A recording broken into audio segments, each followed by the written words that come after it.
The 30-day reprieve on tariffs promised by the White House could come to an end today if Donald Trump follows through on his threat to levy a 25% tax on steel and aluminum imports to the U.S. And if they do, Canada's ambassador to France says Ottawa will act.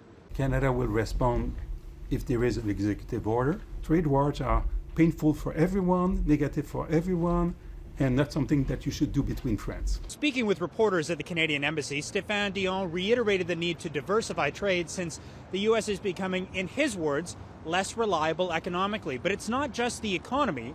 Trump mused Sunday night about the U.S. being less reliable militarily. You know, they don't pay very much for military, and the reason they don't pay much is they assume that we're going to protect them. That's not an assumption they can make, because why are we protecting another country? The U.S. president questioning an attack on Canada, the bedrock of both countries' NATO membership, but Dion dismissed Trump's comments. If you don't defend Canada, you cannot have an effective defense for the U.S. We are all together.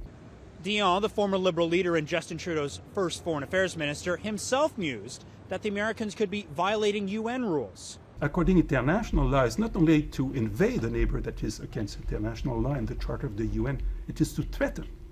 So we are against that, of course. So you think the Americans have broken international law? So you must think the Americans have broken international law. I'm just saying that in order to respect international law, you don't threaten your neighbors by invasion. While Dion spoke at length with reporters, we've yet to hear from the Prime Minister about the tariff threats, which would have a major impact on Canadian steel and aluminum producers. Trudeau ducked reporters' questions last night, returning to his hotel. But a senior government source says the federal government is waiting on something in writing or an official statement from the administration before they respond. Mackenzie Gray, Global News, Paris.